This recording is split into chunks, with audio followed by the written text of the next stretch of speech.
দুনিয়ার সেরা লিচু, দুনিয়ার সেরা সেরা ফল সব মক্কার বাজারে আছে। প্রমাণ আমরা হাজী সাহেবরা। হাজী সাহেবরা জবান দিয়ে খুলে বলেন আছে না? ইব্রাহিম আলাইহিস সালামের দোয়া।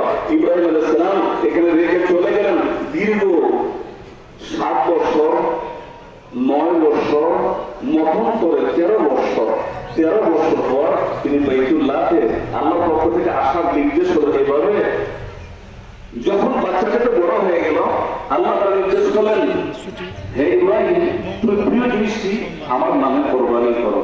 প্রিয় জিনিসটি 100 উট কোরবানি করলেন, প্রিয় জিনিসটি কোরবানি করো। আর একদিন 100 উট কোরবানি করলেন, প্রিয় জিনিসটি কোরবানি করলেন। বসার মতো মন মানসিকতা আল্লাহ তাআলা দান করুন। আমার ভাইরা বলেন এখন কি শোনাইব, কোনটা শোনাইব? একে মাত্র আছে 10 মিনিট। এই 10 মিনিটের মতো অনেক কাজ। তো আপনারা আসুন এই 10 মিনিটের মধ্যে। না আমি বুঝলাম না, তাদের বুঝাইতে বললাম। এরকম না করে একটু সিদ্ধান্ত নেন তো যে প্রত্যেক বছরে ঈদের আগে, ঈদের নামাজের 1 ঘন্টা আগে হাজিরি দিব।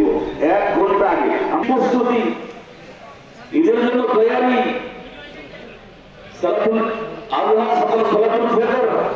নামাজের জন্য তৈরি, এগুলি আমাদেরকে অ্যালার্ট হতে হবে। আমরা এত বড় একটা মাঠকে লালন করতে চাইলে আমাদের আগের থেকে সময়কে নির্ণয় করতে হবে, সময়কে বের করতে হবে। আল্লাহ তাআলা আমাদের তৌফিক দান করুন। সম্মানিত ভাই, 9 বছর 7 বছর মতন করে 13 বছর পর আল্লাহর নির্দেশ